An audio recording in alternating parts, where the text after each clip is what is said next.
Alright, today we are looking at the Sony A7C, and I'm going to be telling you guys why everyone's kind of wrong about this camera. Or they're right about it, but they're right about it for the wrong reason. Let me explain. I've had it for 2 weeks now. I've been able to take it out kind of all through the holidays, so I was shooting in a lot of low light scenarios in our and friends and family's houses. Shot it in bright sunlight, shot photo, shot video. I actually haven't used this kit lens much. It's a 28 to 60 f4 to f5.6, so I actually have not used this kit lens very much. I have been using, however, the 35mm 1.4 on this thing, and when you put it on there, the whole thing does become a much bigger camera, but still quite compact in relation to bigger cameras. Look how teeny tiny the lens cap is for this thing. That's adorable. Okay, so I'm gonna be going over again why everyone's wrong about this camera, but for the wrong reason. I'm gonna go over that today, and then tomorrow I'm actually gonna take this camera out for a real world shoot with Morgan. We're gonna shoot Morgan probably at the beach or something like that, and I'm gonna take you guys with me. You can see exactly how I'm shooting this camera, what it can do. Hey, it's 2 days later now. We were supposed to go shoot with Morgan yesterday, but our water heater broke and the guy had to come to replace the water heater, so we didn't go shoot. But I am gonna go shoot with it today. I just don't know that Morgan's gonna be my model. I was very excited for Morgan to model for me.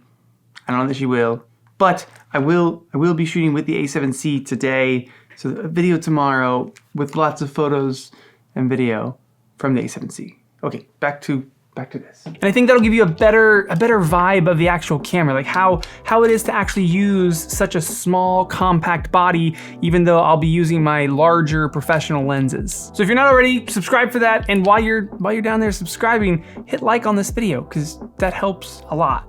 Thank you. Okay, so the Sony A7C with the C presumably standing for compact, because this camera is a Sony A7 III, but in a compact body. Now the A7 III has been around for over 2 years now. It is loved by many photographers, videographers alike. That camera has kind of been heralded as kind of the go-to entry-level full frame professional camera. If you're looking to start a photography business, maybe you're wanting to shoot weddings or engagements, or you want to shoot family photos or newborn photos, the A7 III was kind of the place to start, if not just run your whole business on A7 IIIs. I have a lot of friends that shoot weddings, engagements, family, newborn, all on the A7 III. If you're doing work where your clients require much larger images, you've got to jump up to that A7R series, or if you need crazy frame rate, you go with the A9. But for almost everything else, and in most situations that I work in with my business, the A7 III was just kind of perfect. And the same on the video side. If you were just getting into videography, maybe you wanted to do weddings, maybe you wanted to do corporate work, whatever it was, the A7 III with 8-bit 4K files, kind of impressive. It can do 1080 at 120 frames a second. As an entry-level full-frame camera,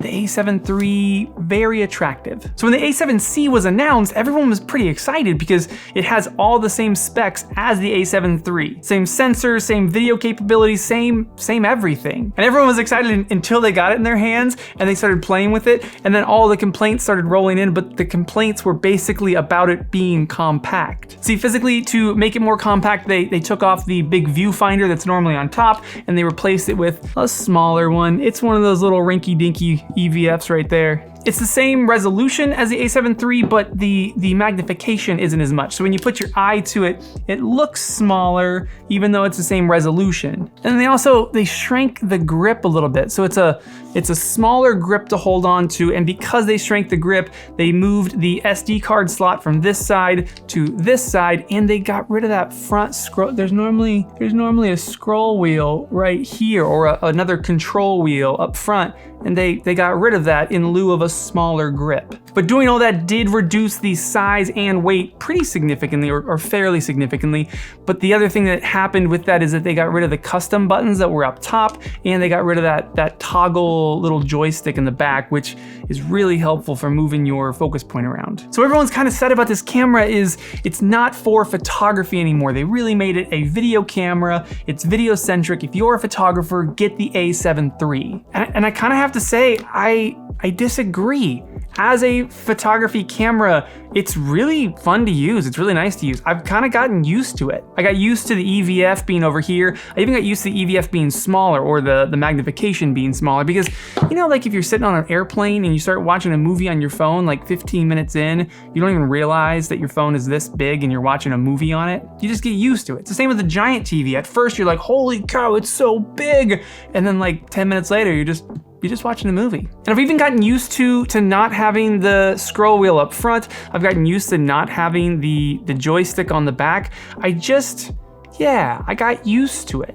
I've got it set up so that this control wheel right here is my shutter speed. I just turn the wheel as my aperture, and then I press that button, and then this wheel becomes my ISO. So I have my aperture and my ISO on the wheel, which, yes, it would be nice to have that front wheel as my shutter, the rear is my aperture, and then just have the wheel as my ISO, have those three already set up and ready to rock. But again, I don't change my ISO a lot, so I kind of just got used to it. And I even got used to holding the smaller grip. It is a much smaller grip. It's much less to hold on to, but while walking around it was kind of nice having a smaller camera to play with. Because again, it's the A7C, and C is for compact. So I had the expectation that it was gonna be smaller, and with smaller, I usually know they're gonna get rid of some buttons, and my EVF's not gonna be as big. It's compact. It's a compact camera. If you were buying this and then you were surprised that it was compact,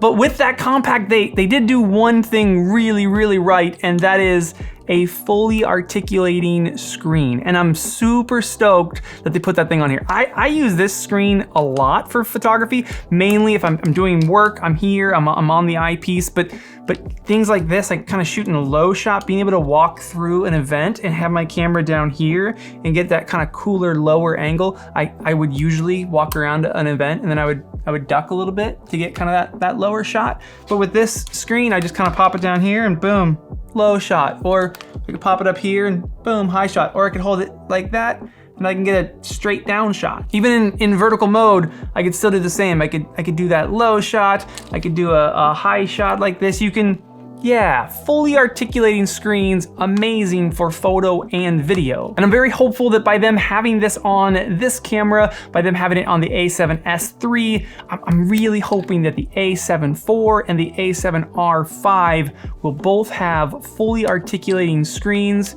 I hope this is just standard for Sony now. But for me, especially as a camera that I can just take with us when we're going places, when we go out for a family dinner or we go to the park or something like that, having a compact camera, even this kind of rangefinder style where it's nice and flat on top, the EVF is way over here, it is a little bit smaller, I have to put up with that. To get that style of a camera, to get it more compact, I really like that it is so small and compact, but it's still basically all the specs of an A7 III, but in a camera that's very unassuming. Much smaller than anything else I could walk around with, and I really like it for photography. But there's one major flaw, there's one major thing. We'll talk about that in a minute. Because real quick, I want to talk about the video side. And on the video side, I think the A7C has 2 or 3 major advantages over the A7 III. Not an actual video specs, because again, same sensor, same 4K, 8-bit video coming out of this thing, but more in one, the color science, because this is now running the new color science that the A7S III is running. So Sony skin tones finally look normal on video. They don't look real orangey or magenta. But 2, this thing has built-in subject and eye tracking during video. So the autofocus on this is gonna be much better than the autofocus on the A7 III when you are in video mode. Oh, and as a bonus, the A7C also has unlimited record time in video, where the A7 III had a 30-minute record time. So with this thing, hit record, just let it go. Keep filming, no problem.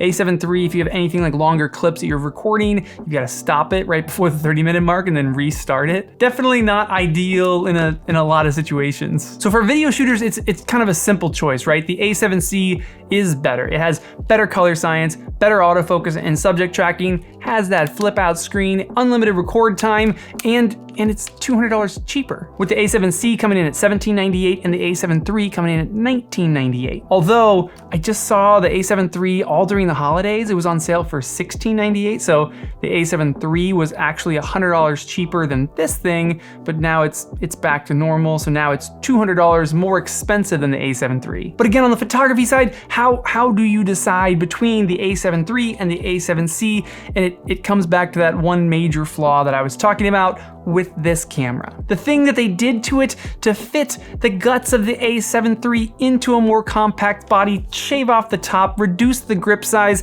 and the reason that I could not recommend that anybody that's doing any kind of professional work buy the A7C, and it's right over here on the left side.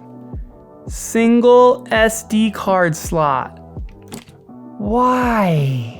The A7C, they only gave us one SD card slot. So on the A7 III, you have two, they're on this side, and you can record simultaneously to both of them. So when I go out to shoot a wedding, or when I go out to shoot someone's once in a lifetime life event, I go click, and it records to both at the same time. And that's real important because SD cards fail. It happens all the time.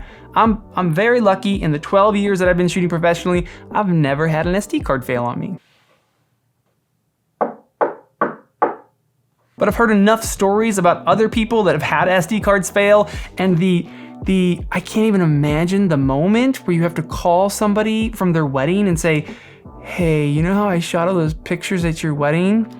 Oh, I lost them all. Oh, that gives me the chills even saying that. Whoa. And that is why, as much as I've actually loved shooting with this camera, and again, we're gonna go out tomorrow, we're gonna shoot with Morgan, and I'm gonna show you the images that this thing takes, and it's super impressive. I don't mind the missing large EVF, I don't mind the smaller grip, I don't mind the control wheel lost or the joystick lost.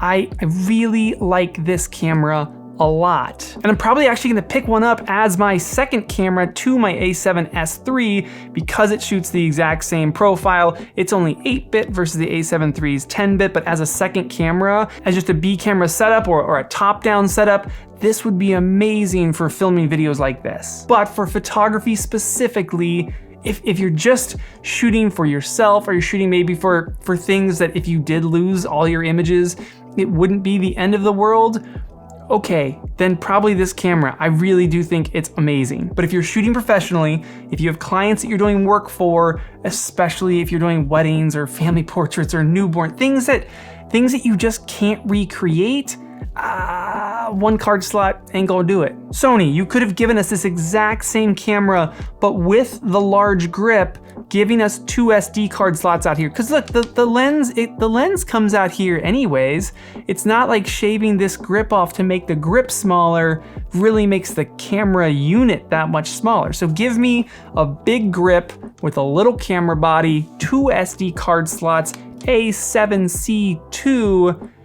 I'd be real happy about that. And maybe a couple extra custom buttons. Throw those in there. That'd be nice. All right, let me know what you guys think in the comments below. Is the size, is the loss of those buttons, do you think that makes that big of a deal? Or if you shot with it for like a week or two, would you just get used to it and shoot it like anything else? You just kind of get used to the buttons, where things are, how you shoot it, and it works. But again, the single SD card slot, that's the killer. We'll be back tomorrow though. I'm really excited to shoot with Morgan. I haven't had Morgan like properly model for me in a long time, so it'll be fun. Again, probably not Morgan today. I just take shots of her like around the house or like with Eleanor. So just me and her, we're gonna drop Eleanor off. It's gonna be fun. I'll see you soon. Hey, for real, hit the like button. If you haven't already, go hit the like button. It really helps. I wish everyone knew how much hitting